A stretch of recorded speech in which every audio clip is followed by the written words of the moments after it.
30 seconds after his mistress threw wine at me in front of 400 guests, my husband chose her over me without saying a single word. 10 minutes later, his own grandfather looked at him like a stranger. But neither of them knew that I had already been recording everything for weeks, and neither of them had any idea what I was about to do next.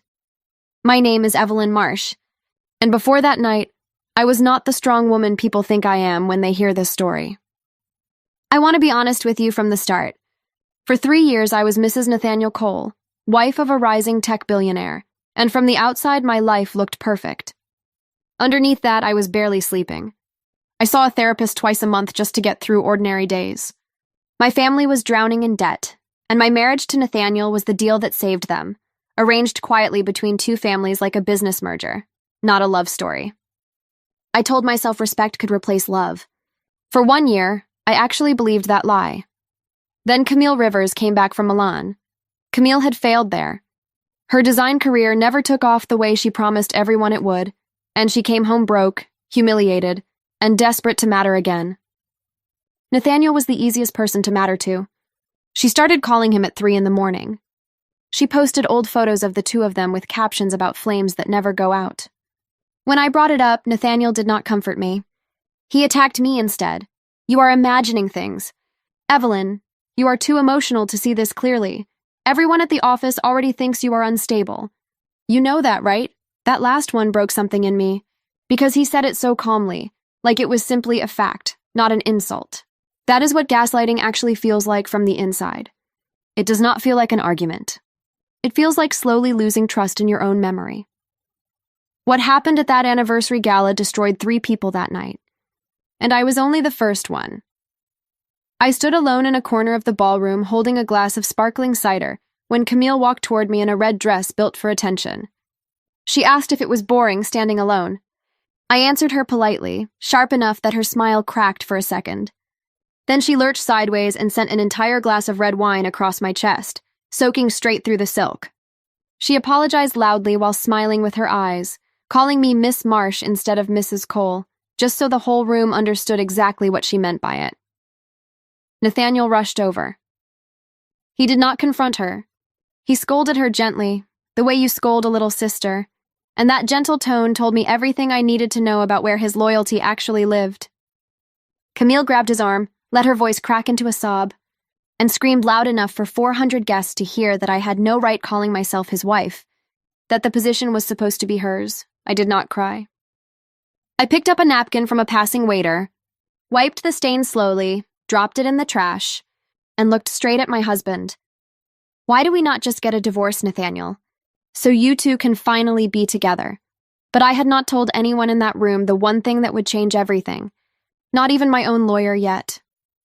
Years earlier, when my father negotiated my marriage, he quietly demanded something Nathaniel never took seriously: a small equity stake in Cole Technologies, 35% held under my maiden name, buried inside old paperwork nobody ever bothered to read again.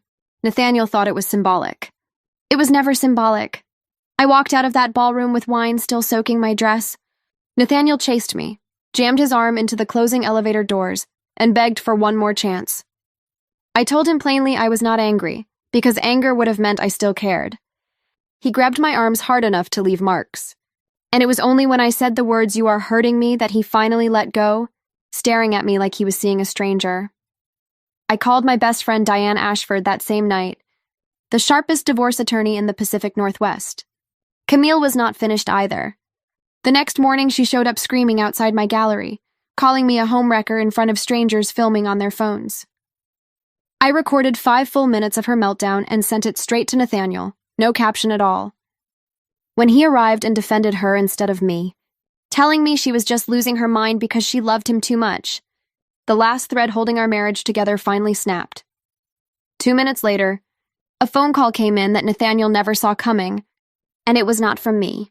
His grandfather, Arthur Cole, had already seen the footage from the gala through his own security team, and he had already been quietly reviewing company transfers for weeks because something in the numbers never sat right with him. Arthur called an emergency meeting the next morning, and when Nathaniel walked in expecting support, his grandfather slid a folder across the table instead. "Explain these wire transfers, Nathaniel. 8 figures, moved to a shell account, right around the time Camille Rivers liquidated her accounts in Europe. Nathaniel had no answer. That was the moment Arthur Cole quietly began preparing to remove his own grandson from the company he was supposed to inherit.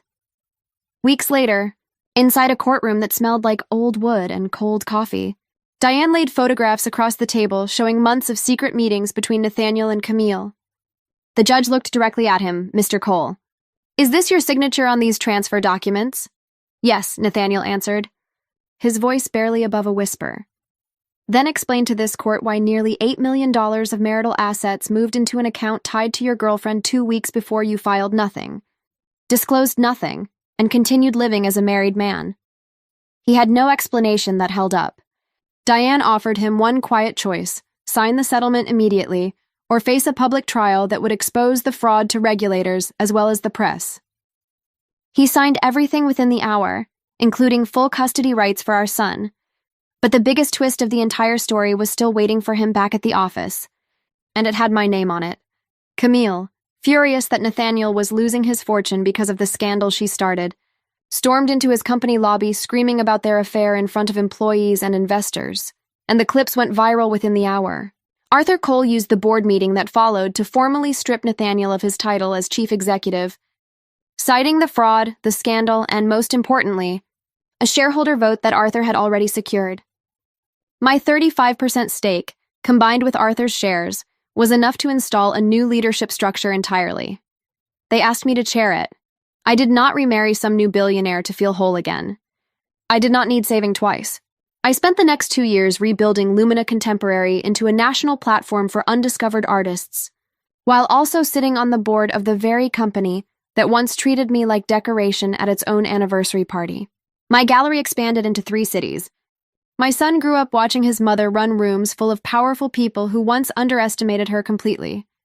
Nathaniel lost almost everything. Camille disappeared from Seattle entirely, unemployable after her viral meltdowns, last seen working retail 2 states away.